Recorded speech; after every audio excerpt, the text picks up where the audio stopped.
Hi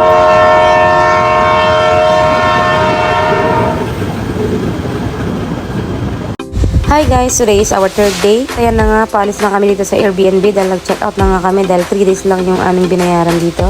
So saan na tayo pupunta dyan? Of course, pupunta naman tayo sa tinutuluyan ng aking kuya dito sa Malaysia.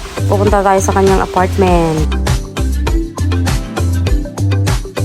So tara at makikita nyo mamaya yung aming tutuluyan ulit. So dito nga pala tayo nag-stay guys. Super ganda dito. Kaya naman pag namasyal kayo, try nyo i-check ang SS15 Courtyard. Napanood nyo yung vlog ko guys sa ating room tour. Napakaganda. So ayan na nga guys, nag-grab na nga tayo at malapit na tayo dito sa tinitirahan ni Kuya.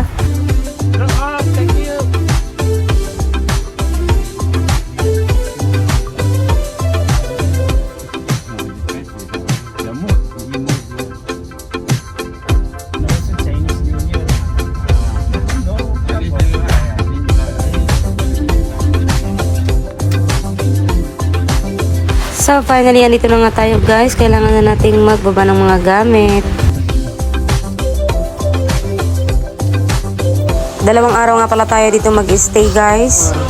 So mabilis ang tour dito sa tinitirhan ni Kuya. Siya lang mag-isa dito guys.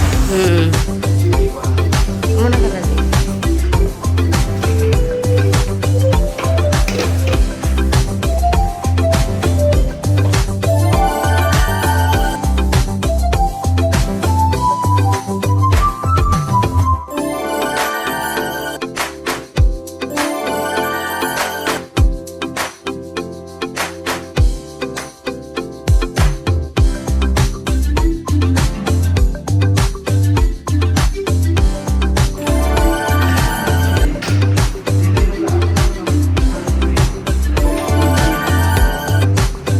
So meron nga palang 3 kwarto dito guys. Merong 2 guest room at saka dito yung kwarto ni Kuya. Pero dito niya muna kami papatulogin daw.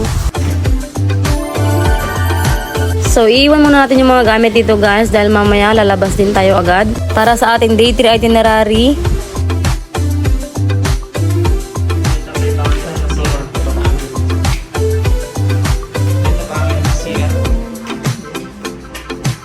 Kami kumain dito guys, kaya naman kumain na lang kami sa labas. Dahil nga nasa ibang bansa tayo guys, dapat ang order natin yung mga wala sa Pilipinas, kaya naman nag-order kami ng pancit canton with pechay. Pero syempre joke lang. Kumutan ko lang kasi guys kung anong tawag dito, pero ang sarap guys.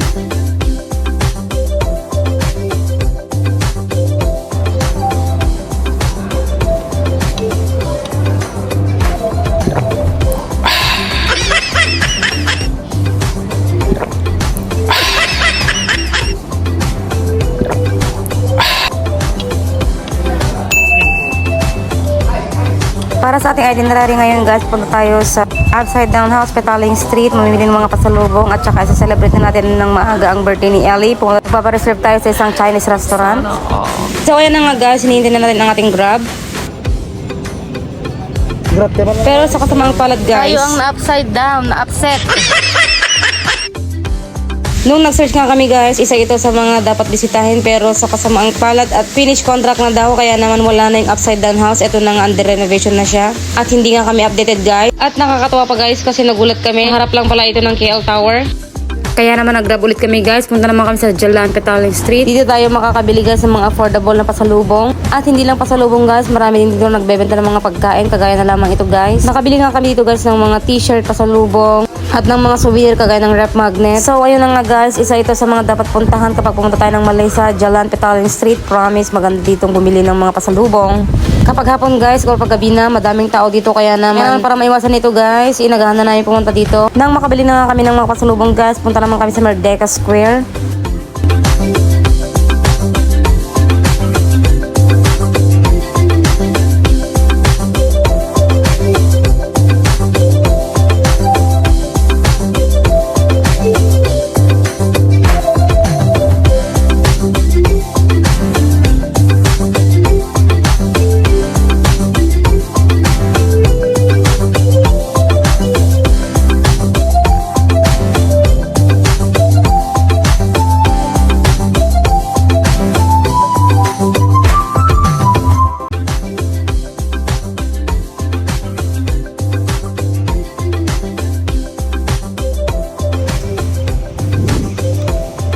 May nakita nga kami ditong stall guys, kaya naman sinubukan namin magmerienda dito dahil sabi ni kuya masarap daw dito yung parang kikiam nila. Yan po yung ginugunti ng mama.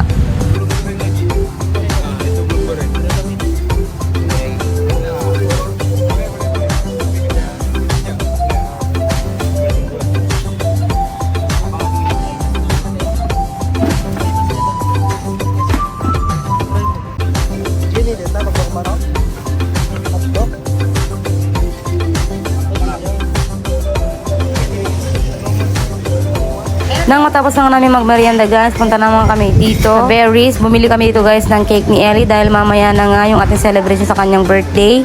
Syempre hindi mawawala ang cake guys. Cake mo Ellie. Dahil natin sa panglalang.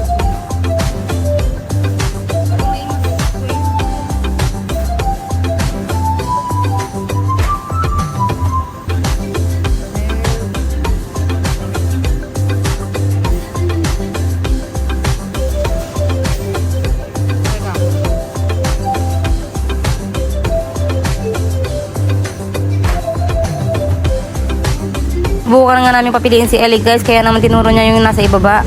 O wag malito guys, hindi naman niya abot yung taas, kaya naman sa baba syempre ang kanyang tuturo. Nang makabili nga kami ng cake guys, bumalik na kami sa tinitirhan ni kuya para magbihis at ayan na nga. Kapag-reserve na po kami dito sa, yung pangalan na ito, restaurant. Malapit lang ito sa tinitirhan ni kuya guys, kaya naman nilakad lang namin. At nandyan na nga, bitbitin natin yung cake.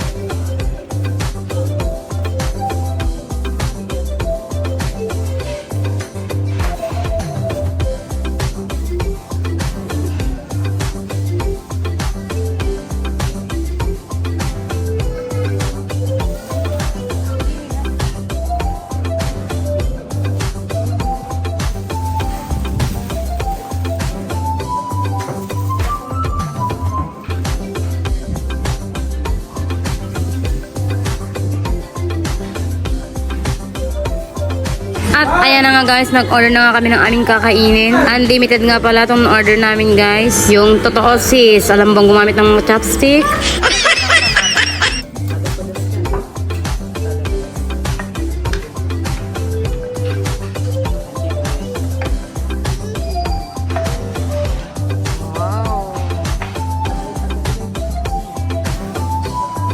So, ayan na nga guys, minekos-mekos na namin dyan. At ayan si Ellie, nagugutom na nga, kaya pinakain ko muna siya ng biskuit niya habang hinihintay natin maluto ito.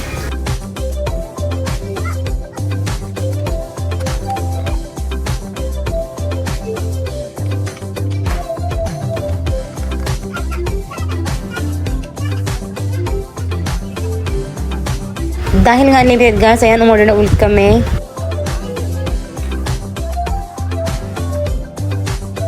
At ayan na nga guys, nilabas na nga yung cake. Meron pa tayong pa happy birthday song dito mamaya. So happy birthday anak. Wish lang namin sa'yo na good health, wag kang magkasakit. At gusto kong malaman mo anak na paglaki mo talaga bibigay namin lahat sa'yo. Susuportahan ka namin. Isang importante mapasaya ka namin. I love you. Happy birthday.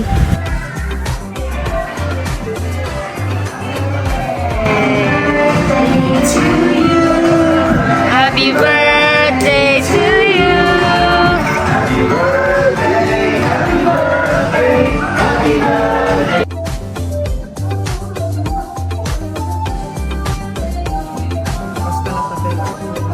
Busog pa nga si Ellie guys, kaya naman nung patikman ni daddy niya, ayaw niya pa itong kainin. Kaya naman iuwi na lang natin sa bahay, hindi lang tayo kakain. So that's it for this video guys. See you on our day 4. Bye!